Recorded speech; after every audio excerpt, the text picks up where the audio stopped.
बिस्मिल्लाहिर्रहमानिर्रहीम। अस्सलाम वालेकुम स्टूडेंट्स, उम्मीद है आप सब खैरियत से होंगे।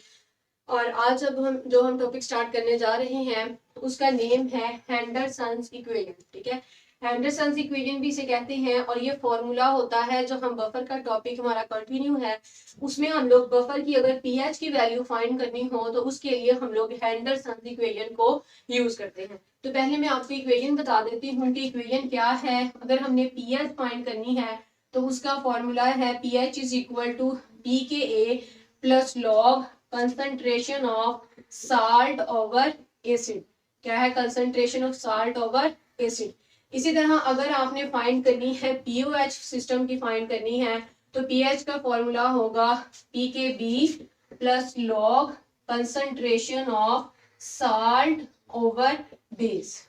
ठीक है, तो ये है आपके पास हेंडरसन इक्वेशन जो कि बफर की पीएच या पीओएच कैलकुलेट करने के लिए जो फॉर्मूला जो इक्वेशन यूज की जाती है उसे हम हेंडरसन इक्वेशन बोलते हैं। हेंडरसन जो है ये साइंटिस्ट का नेम है और उसके नेम पे ये इक्वेशन का नेम है हेंडरसन इक्वेशन। तो ये कैलकुलेशन हम इसकी करेंगे, बफर की पीएच की कैलकुलेशन के लिए हम इसको यूज करते हैं। और अब हम अपने लेक्चर में ड्राइव करेंगे कि ये इक्वेशन किस तरह से आती है। ठीक है, अब जो हेंडरसन इक्वेशन है वो क्या करने के लिए इस्तेमाल की जाती है? एक तो pH of a buffer find करने के लिए, ठीक है। दूसरा इसका पर्पस ये होता है to prepare a buffer of our own choice.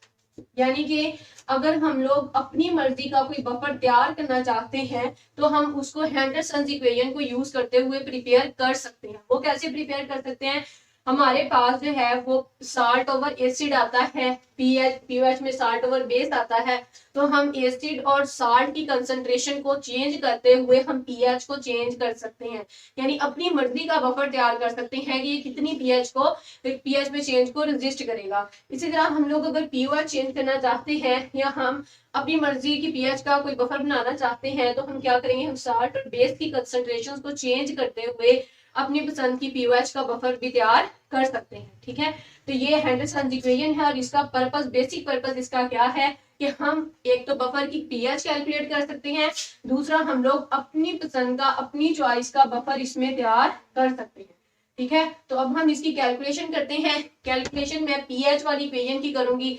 अगर मैंने पीएच वाली इक्वेशन की करनी है तो मैं इसमें एसिड लूंगी। अगर मैंने पीओएच वाली इक्वेशन की कैलकुलेशन करनी है या डेरिवेशन करनी है तो फिर मैं इसमें बेस लूंगी। तो मैं एसिड वाली की करने लगी हूँ तो इसके लिए फिर मैं लूंगी एक एसिड और उसका साल्ट विद स्ट्रॉन्ग बेस। ठीक है, तो यहाँ पे आपके पास एक एसिड है HA जो कि आयोनाइज होकर प्रोवाइड करता है H पॉजिटिव और A नेगेटिव प्रोटॉन और ये उसका कॉन्जुगेट बेस है।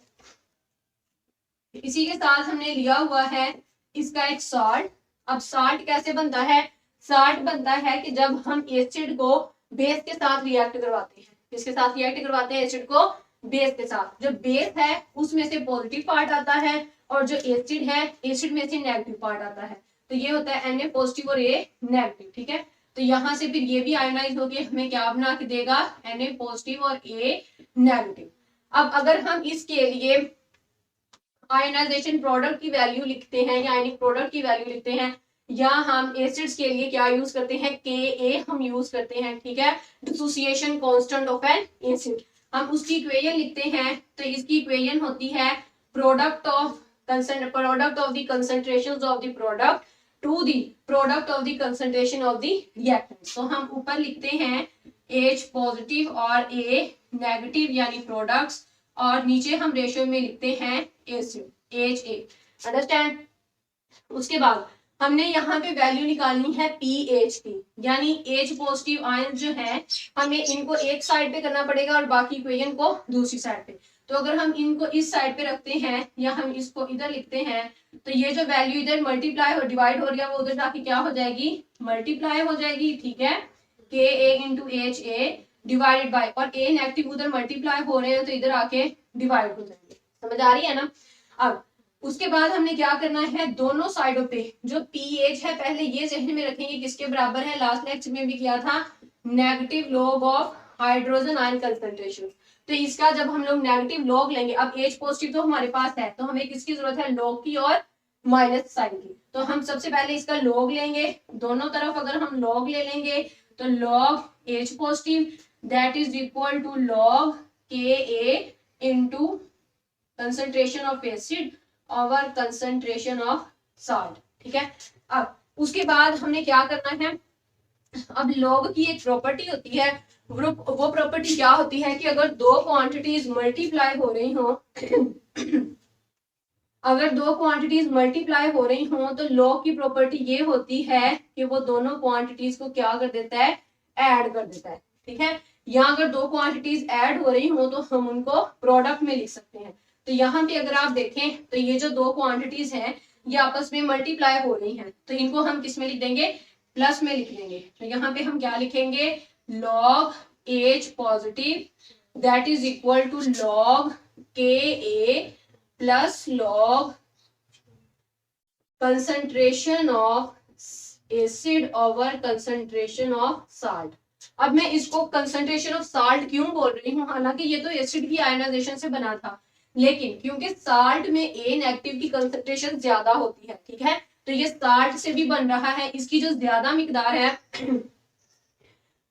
हमने जो साल्ट बनाया होता है वो हम बनाते हैं स्ट्रॉन्ग बेस के साथ, तो वहां से हमें A नेगेटिव की कंसंट्रेशन ज्यादा मिलती है, जबकि जो एसिड होता है वो तो वीक होता है, वहां से हमें A नेगेटिव की कंसंट्रेशन कम मिलेगी। तो इसलिए जो ज्यादा अमाउंट में A नेगेटिव है वो हमें कौन प्रोवाइड कर रहा है, वो हमें साल्ट प्रोवाइड कर रहा है, तो इसलिए मैं इसे कहूंगी कंसंट्रेशन ऑफ साल्ट। अब यहाँ पे हमें नेगेटिव साइन की भी जरूरत है, इसकी जरूरत है हमें नेगेटिव साइन की, तो अब दोनों तरफ आप नेगेटिव से मल्टीप्लाई कर दें। ठीक है, negative log H positive, negative log Ka, negative log Ha concentration of acid over concentration of salt.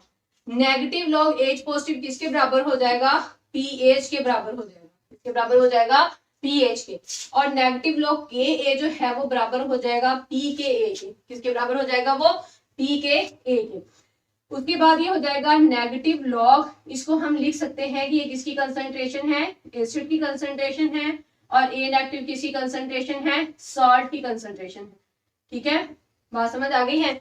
अब इक्वेशन को अगर हम देखें तो इक्वेशन हमारी ये है, इक्वेशन में क्या होना चाहिए, pKa प्लस होना चाहिए, यहाँ पे नेगेटिव है, सॉल्ट ऊपर होना चाहिए, एसिड नीचे होना चाहिए। तो अब लॉग की ये प्रॉपर्टी है कि अगर हम लोग इसका साइन चेंज करना चाहते हैं तो जो रेशियोज की वैल्यूज हैं, जो नोमिनेटर होता है वो डिनोमिनेटर बन जाता है और जो डिनोमिनेटर होता है वो नोमिनेटर। तो ये क्या हो जाएगा, जब हम इसका साइन चेंज करेंगे तो ये क्या हो जाएगा, साल्ट की कंसंट्रेशन ऊपर चली जाएगी और नीचे किसकी कंसंट्रेशन आ जाएगी, एसिड की कंसंट्रेशन आ जाएगी। अंडरस्टैंड, समझ आ गई है अच्छे से। तो इस तरह से हम क्या करेंगे, पीएच की वैल्यू को फाइंड करेंगे, समझ आ गई है। तो ये है equation for calculating the pH of a buffer solution, इसे हम हेंडरसन्स इक्वेशन भी बोलते हैं। और अब आप लोगों की असाइनमेंट है कि आप लोगों ने ये इक्वेशन फाइंड करनी है, पीओएच की इक्वेशन जो है ये ड्राइव करनी है। ठीक है, और मुझे कमेंट सेक्शन में बताना है कि आपने ये इक्वेशन ड्राइव कर ली, और अगर किसी से नहीं भी ड्राइव होती तो वो भी मुझे बताए कि हमसे ड्राइव नहीं होती है, आप हमें ड्राइव करके बता दें, तो फिर मैं आप लोगों के लिए लेक्चर प्रिपेयर कर लूंगी जिसमें मैं पीओएच की कैलकुलेशन या इसकी डेरिवेशन भी बता दूंगी। तो ये है हेंडरसन्स इक्वेशन के बारे में, जो कि अपनी पसंद का बफर सॉल्यूशन तैयार करने के लिए इस्तेमाल की जाती है। और इसमें इस इक्वेशन से क्या जाहिर होता है कि हम पीएच को चेंज कर सकते हैं। किसी भी एसिड की जो डिसोसिएशन कांस्टेंट की वैल्यू है वो कांस्टेंट ही रहती है। डिसोसिएशन कांस्टेंट का मतलब ही ये है कि ये कांस्टेंट रहेगी। हम चेंज क्या कर सकते हैं, हम साल्ट की कंसंट्रेशन चेंज कर सकते हैं और हम एसिड की कंसंट्रेशन चेंज कर सकते हैं, और इनकी कंसंट्रेशंस को चेंज करते हुए हम अपनी पसंद की पीएच हासिल कर सकते हैं। और अपनी पसंद की पीएच किसकी, हम बफर की हासिल कर सकते हैं। तो मतलब ये कि हम अपनी पसंद का बफर सॉल्यूशन तैयार कर सकते हैं। तो ये था हेंडरसन्स इक्वेशन के बारे में, जो क्या इस्तेमाल की जाती है फॉर कैलकुलेटिंग द पीएच